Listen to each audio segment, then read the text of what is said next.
So remember, we're diving into the book Working in the Law by Raymond Holliwell. Chapter 1 is actually called Working with the Law. And in this chapter, really quick, he really gives a really good introduction into how the law works. And all the preceding chapters from here is really going into individual universal laws. So let's dive into this and get rocking and rolling. Now, like I stated, this chapter is chapter 1, Working in the Law. And let's read the quote here. It's not a quote. This is from Genesis. This is actually from the Bible. So don't flip out here. Genesis chapter 2, verses 4 through 5. The Lord God made the earth and the heavens and every plant of the field before it was in the earth, and every herb of the field before it grew. I mean, I love this. And actually, let's change the color. Just to kind of separate it here from all the yellow I have. What I love about this verse is because it really goes along with manifesting, with controlling our mind, our thoughts. Abundance is a birthright, especially our thoughts. Okay, what we think about, our life goes in that direction, positive or negative. And when God made the earth and the heavens and every plant in the field before it was even in the earth. So basically, God had a thought to produce it first. And that's really what manifesting is. Everything is working from the inside. Everything is inside of us. Nothing is on the outside. So if we want to change, if we want to change our life for the better, it doesn't change out from the outside in. It's reverse. It changes from the inside out. It changes from our perception and our thoughts. And when we have better perceptions, better thoughts, better things we think about, then that's going to manifest on the outside. So the same way with this verse. And I didn't share this before in the preface, the video, the introduction video before chapter 1, is that, I love old school prosperity teachers because they really have a unique view on the Bible, on different religions. Even if you're looking at God, Jesus, Buddha, so forth and so forth, they really put a unique spin on it versus kind of the prosperity teachers today. So let's get rocking and let's kind of dive into this. The question uppermost in the world of thought today is whether a man has a capacity, equipment, and power to control his life, whether he can be what he wants to be, or whether he is a drop in the great ocean of life. Millions are affected by unemployment, poverty, and want. And right here, I just like to say, kind of a disclaimer again, is that when he's talking about, when he uses the word like man, he's really talking about everybody here. He's talking about man, woman. So don't feel like he's leaving you out. Remember, this is more old school writing. And I believe the book was published in 1967. So it's more old school, a little bit more old writing. So he doesn't mean anything by it. So I just kind of want to clarify that really quick. Can they help it? Where we have thousands of homes broken on the rocks of matrimony, can such a breach be repaired? Millions complain of sickness and disorder in countless forms. All this gives rise to the belief that we are victims of our circumstance, over which we have no control. Such belief makes us fatalists and karmic addicts instead of masters and controllers of our destinies.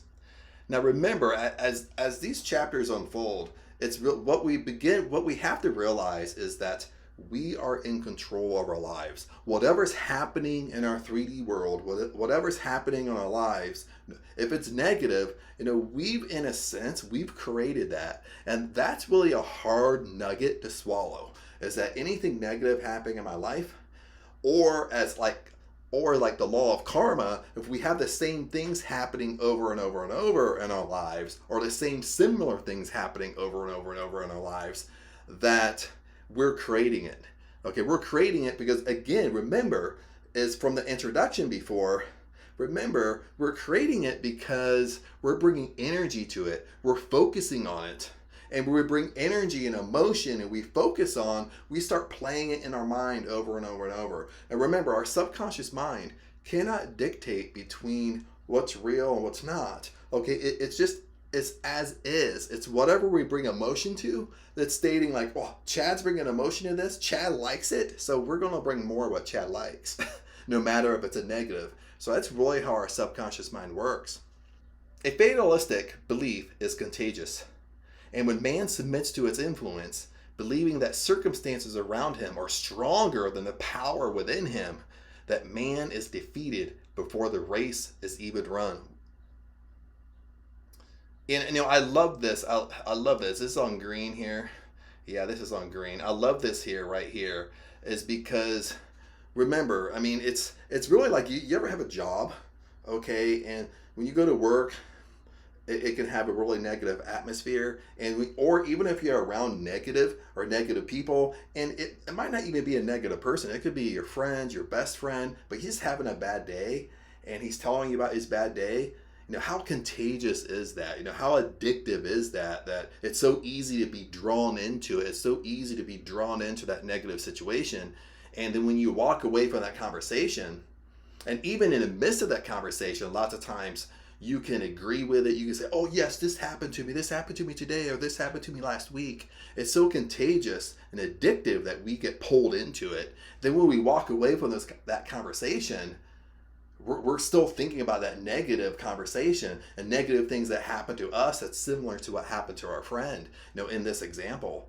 And what we have to realize is that, again, what I said, abundance is within us. Abundance is your birthright. And you're going to hear me say this over and over and over. We're not weak. We're not powerless. And that's what we have to kind of get in our mind here, is abundance is our birthright. There is a marvelous inner world that exists within man. And the revelation of such a world enables man to do, to attain, and to achieve anything he desires within the bounds or limits of nature. I believe the reason the famous English literary genius William Shakespeare is the leading dramatist of the world lies in this realm. The great Greek dramatists, with their noted insight, always saw the causes in some external fate or destiny that brought about the downfall of their characters. But Shakespeare saw something within man as a cause of his failure and success. And this is something we've been talking about here. And he has a quote from Shakespeare here. The fault, dear Brutus, is not in our stars, but in ourselves that we are underlings. I'll say this one more time. The fault, dear Brutus, is not in our stars, but in ourselves that we are underlings. So what even Shakespeare, like through his plays, he had like really a deep meaning of his characters, and that's kind of what Holliwell is explaining here. I mean, Shakespeare even knew kind of the laws of the universe, like kind of what we want to call manifesting and law of attraction today. He had that throughout all his plays. Is that he's saying that our faults, the faults that we have, the bad things happening in our life, we want to blame our family, our parents, our brothers, uncles. We want to blame God. We want to blame the universe. We want to blame Mother Nature or whoever. But the real person to blame, where it's all kind of manifesting from, is ourselves. We are creating it.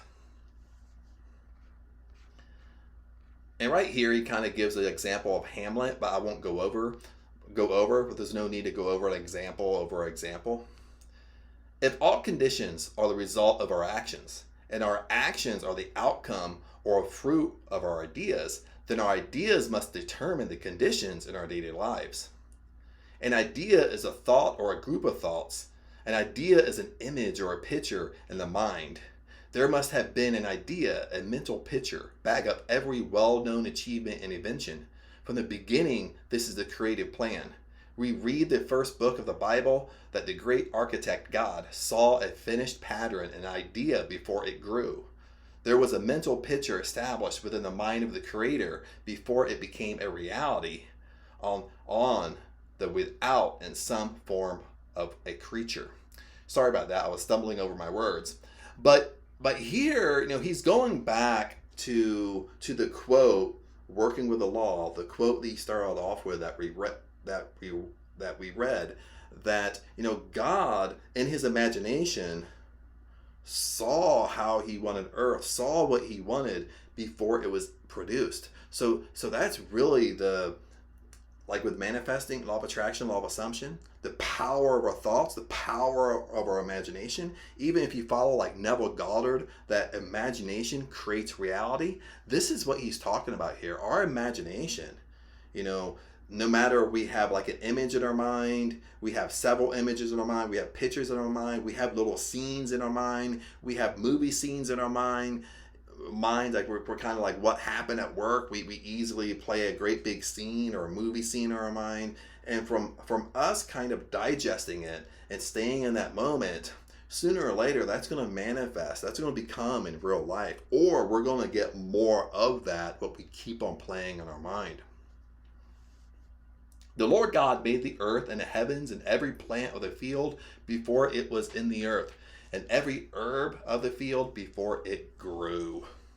And this right here was the quote, or the verse per se, that he quoted right at the beginning of this chapter, is that the Lord God saw it. He imagined it before it became a reality. And that's the power. That's the same power that we have. You know, I like to add that. We have the same power. We just have to realize it. Every architect and builder follows the same plan, whether he is building or planning a house, a bridge, an institution, or his own life. Every man is his own designer and builder. Like the Creator, he makes his creations within before they were materialized on the outside. Now, I brought that up, a few minutes before, is remember, we believe the opposite. We're actually taught the opposite. Like, we're taught to work from the outside in. But in reality, what we should be doing is working from the inside out. What's going on on the inside of us, negative or positive, that's what's producing in our outside world. That's what's producing in our 3D world. Law determines it's so. The law does not question or challenge the kind of picture we give it. Now, when he talks about law, remember he's talking about God. But law also, in this realm right now, what we're kind of talking about, law also could be our subconscious mind. Remember, I've been kind of going on the subconscious mind a little bit. I've kind of been, putting in little desserts here and there about the subconscious mind. And it really relates to the subconscious mind. The law, the subconscious mind, does not question or challenge the kind of picture we give it. It only knows that it must take what is offered or planted and then proceed to materialize it into a visible form. This is exactly what our subconscious mind does. Remember, our subconscious mind, it doesn't matter if it's fake or real.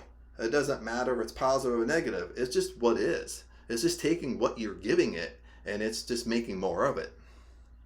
Some men can visualize great engineering achievements, yet they do not know that by the same method they can overcome their diseases and despairs and enjoy the health and happiness they long for. I knew a woman who once lived a beautiful home. Now, this is the example he gives. This is a wonderful example, so I want you to really pay attention to this example. And this is kind of almost, when he gives this example, it's really a self-fulfilling prophecy. And it's really kind of the power of our thoughts, the power of our imagination working against us. And this is a wonderful example. I knew a woman who once lived in a beautiful home in an exclusive suburban district with every comfort that wealth could supply to make her happy. This home was a large, rambling house facing a beautiful lake with green terraces sloping to its edge. Flower gardens, perfectly kept, were scattered freely along each path throughout the estate. She had many servants to help her, and from observation, her life was just about as complete as one might dream about. But with all this wealth and beauty, the woman was heard to remark to her friends that she hoped the day would come when she would be relieved of the big house and all of its problems and could live in a trunk. She wanted a room to herself, for herself, and just large enough to move about without any extra space to dust and to keep clean. I mean, isn't this amazing? She lives in this huge estate. I mean, she's really wealthy, or her husband's really wealthy. But she lives in a huge estate. But she really has thoughts of poverty. She really has thoughts of disbelief. A few years later, her husband died and left the estate to her. So her husband died, left everything to her. At this point, she could have lived an elaborate lifestyle for the rest of her life. She sold the home at a sacrifice. Her other holdings depreciated so much in value through unwise investments and transfers that she had, but in a small income left. I read that again because I stumbled over my words. Sorry about that. A few years elapsed. Her husband died and left the estate to her. She sold the home at a sacrifice. Her other holdings depreciated so much in value through unwise investments and transfers that she had, but a small income left. She went to live with her sister, and true to her wish, remember her wish before, all that complaining, what she really wanted before, she now has a small room on the 3rd floor and practically lives in a trunk. Whether she is happier now than before, I do not know, but I doubt it. One thing I do know, that is, she gradually led herself to the small room and the privations when her consciousness began to grow small and limited. She unconsciously touched the creative principle and supplied it with ideas of smallness and privacy and limitation, which materialized within a few years' time. So this example is so powerful because this is an example of a very rich woman. She lived on this wonderful, beautiful estate, but she really had the consciousness, she really had the mindset and the thoughts of somebody in poverty. And she constantly dwelled upon it. She constantly thought about it, dwelled upon it. She constantly verbally stated it and verbally had conversations with her friends. And it actually occurred and actually happened.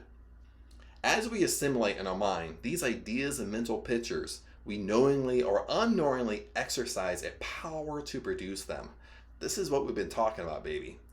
This creative process continues working night and day until the idea is completed. We cannot picture thoughts of poverty, failure, disease, and doubt and expect in return to enjoy wealth, success, health, and courage. It just can't be done any more than a photographer can take a beautiful picture of a homely creature. This is so powerful. Let me read this to you again, and I just want you to sit back and listen. As we assimilate in the mind these ideas or mental pictures, we knowingly or unknowingly exercise a power to produce them. So no matter if we know it or not, no matter if we believe it or not, the law is still working. The law of the universe is still working either for us or against us.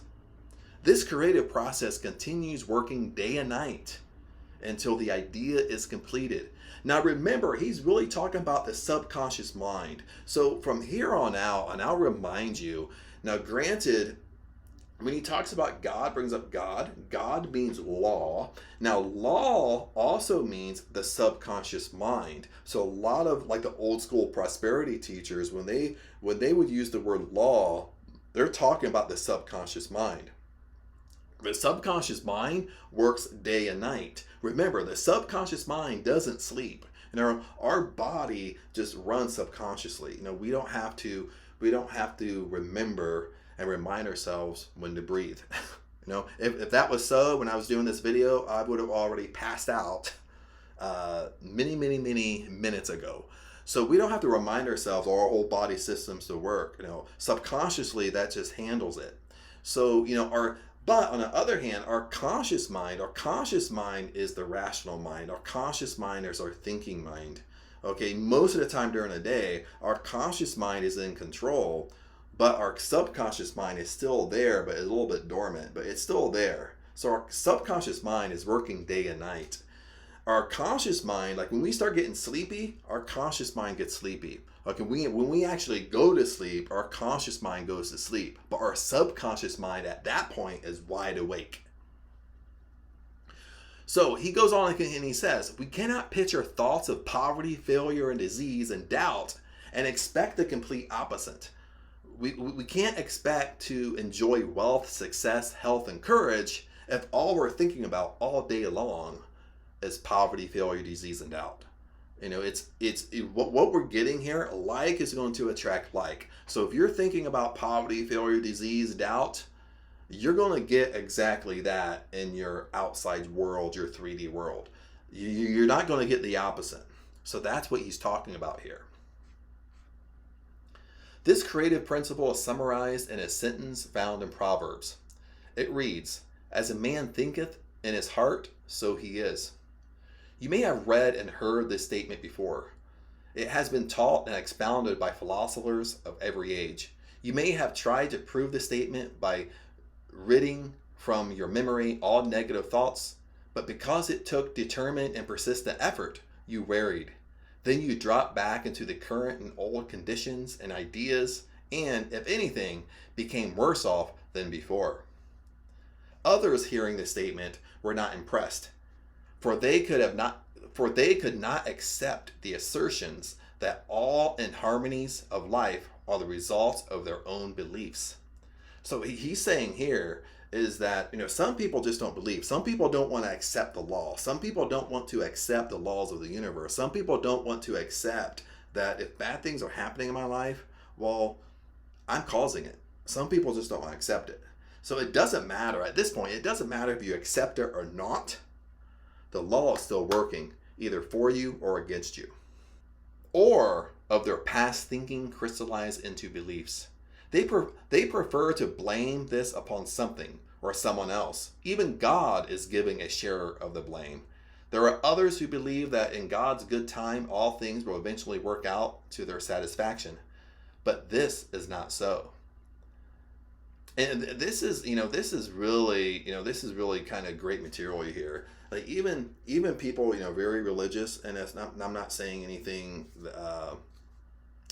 wrong here or anything kind of bad or criticize, is that a lot of people, if negative things are happening, negative things are happening in their life, they might think like, well, it's all in God's good timing. It will eventually work out. Or I'll eventually get what I want. But remember what Holliwell just stated, a few paragraphs back, is that you can't have thoughts of poverty, thoughts of disease, thoughts of being poor, and expect the opposite. If you have poverty thoughts, like attracts like. Poverty is going to come into your life. So we're kind of dig deeper in this as we go into other chapters, but it doesn't really mean that you can't have thoughts of lack, thoughts of poverty, and you think it's all going to be turned around without you yourself changing it on the inside. Everyone is governed by law, and this is what we've been talking about. Everyone is governed by law, whether he knows it or not. Possibly it is the same idea that some have concerning prayer. They think it is God's fault, will, or desire when they do not get the answer they seek. They use God as their scapegoat and excuse when their prayers are unanswered, or when they are unable to explain some act of God or of nature. God's will be done is one of the most overworked and the least understood statements in this day. Some use the idea as a crutch to lean upon, when in reality it is a powerful bridge over which man may cross the deepest chasms and mysteries. It is man's failure if his prayers are unanswered. I love this right here. It is man's failure if his prayers are unanswered. Do you believe that? It is our failure. It is my failure. If my prayers are unanswered, the only fault is my own fault. Do you really believe that? That's really tough to swallow. The creative law is ever ready to answer and cannot fail to respond when approached rightly and wisely. At the moment that man is able to contact and to realize the law, he will at once enjoy the benefits. It is the realization of the law in action that determines manifestation. There is a scientific way of thinking about everything, a true and a right way that prevents the needless waste of mental energy and produces the desired results on all occasions. As explained, all things and events, all experiences and conditions of life are results.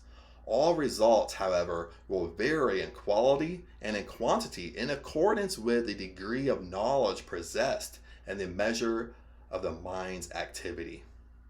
Now, what he means here is kind of what we've really been talking about is that all your experiences in life, all your positive things happening in your life, it's really going to be measured on how well you control your mental power, how well you really believe that the power of your thoughts manifest things in your life. Your core beliefs on the inside, that's going to bring the fruit of your labor on the outside. And it works in the opposite. It works positive and negative. And the more you do well on the negative, the more you do well on things that you don't like, that's what's going to manifest in your outside world. Thinking is a perpetual process. It is a creative function of life that is ever going on. We are engaged in it and we are producing results of some kind every hour and day that we live, registering within ourselves the exact effects of all of our thinking. While we cannot stop thinking, we possess the supreme privilege of being able to determine the sort of results it is desired to experience by regulating the form and quality of our thoughts. Now he worded that kind of a little bit weird, but all he's talking about is thought control. Okay, what's happening here? We have to become aware of our thoughts. We have to become aware of, is this a positive or negative thought? And once we become aware of it, we can start working on it. We can start changing our thought process. We start noticing that dude, most of the day, my mind just goes in a gutter. Okay, in the beginning, we're not aware of it.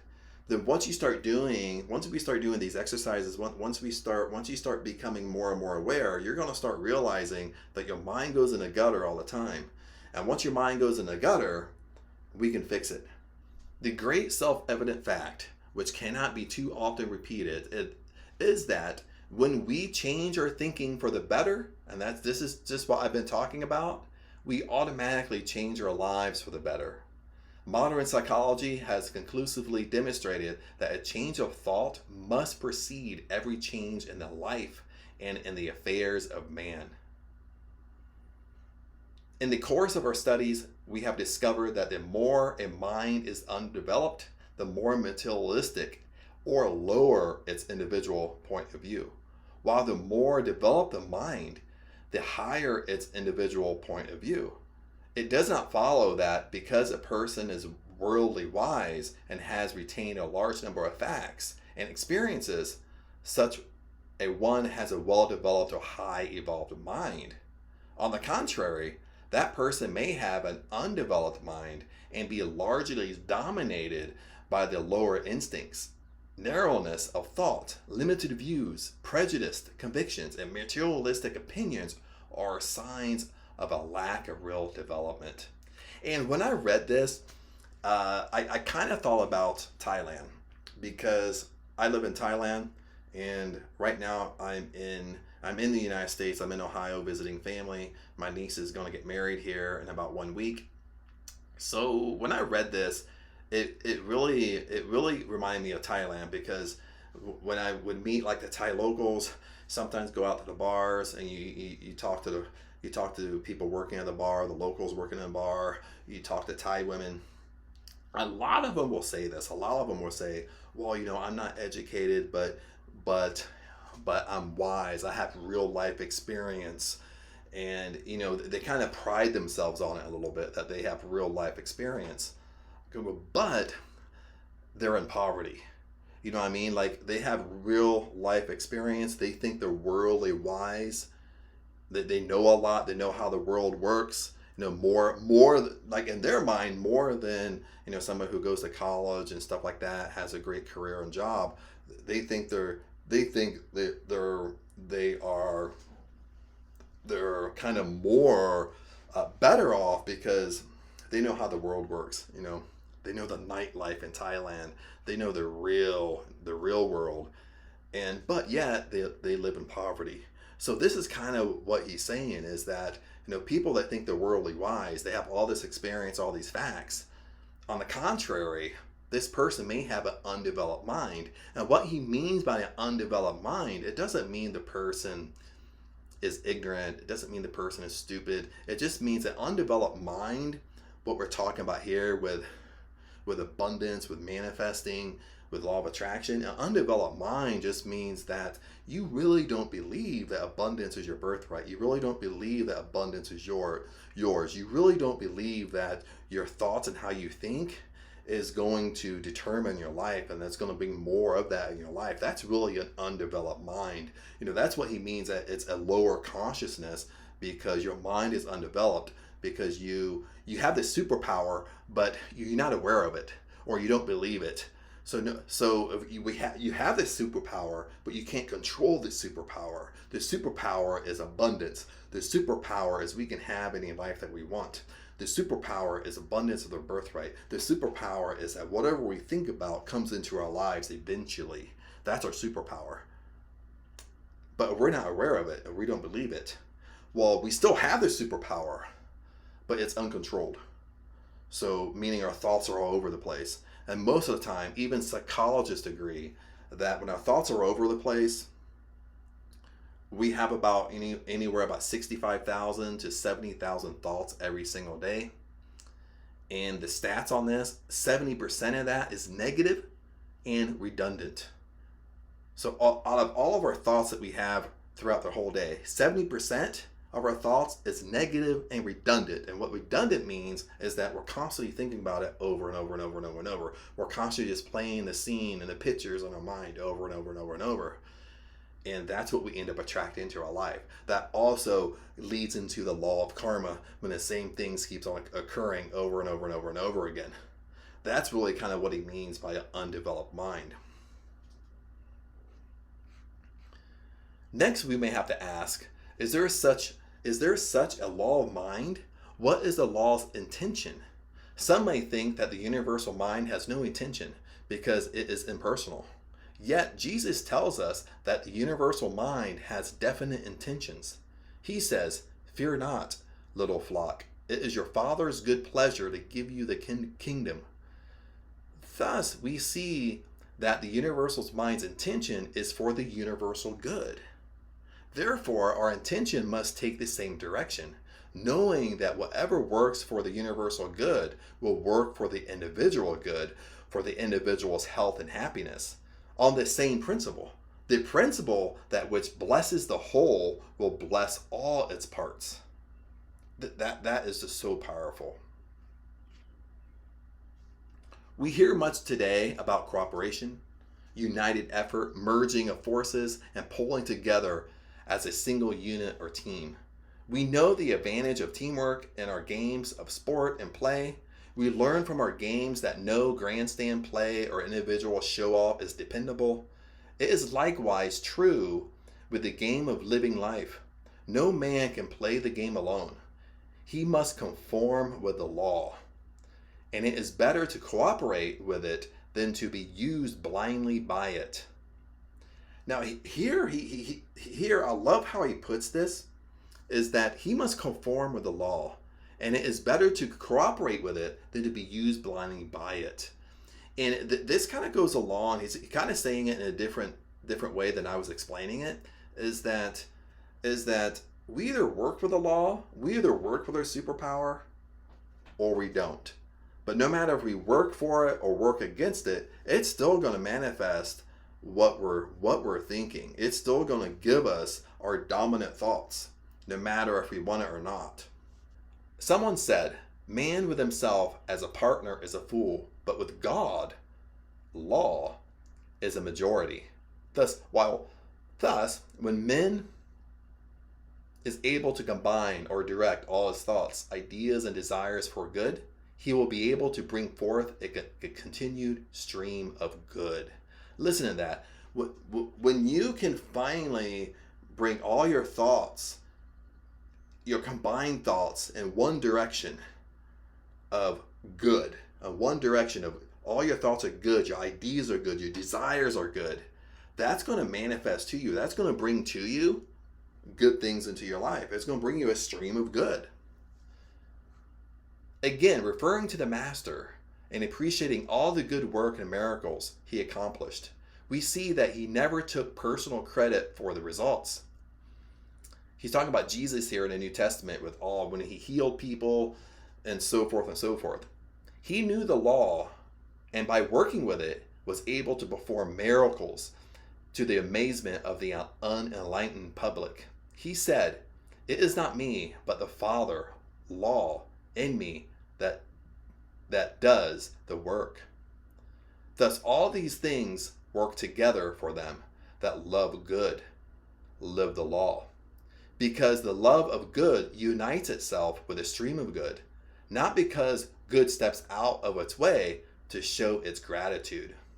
And I love this right here, is because to kind of summarize the statement, when you go into the New Testament in the Bible, and Jesus performed all these miracles, he performed all these healings of the sick, and he performed healings of the sick that basically they were on their deathbed, they were going to die, okay, or they were on their way of dying, there was no cure. And every time he performed a miracle, he didn't take personal credit. He had gratitude. And this is where he kind of brings in the power of gratitude, the power of being thankful, the power of being thankful. When good things happen to you, be thankful for it. Have gratitude for it. And we're all thankful every single day. When you wake up in the morning, you woke up in the morning, you should be grateful for that. Look at being thankful and grateful for even little things in your life. And this is what he's saying here. Like anytime Jesus performed a miracle, he didn't take personal credit. Every time he would do a miracle, he would always say, "I thank thee, Father, that thou hearest me.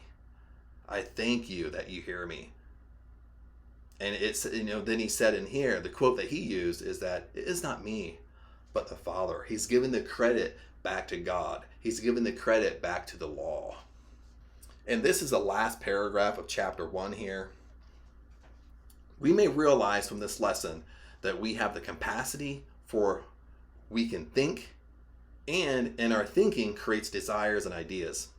We have the equipment, it compromises the ideas and thought seeds that we plant in the soil of our mind. We have the power, for the universal power of the mind is endowed within each and every one of us.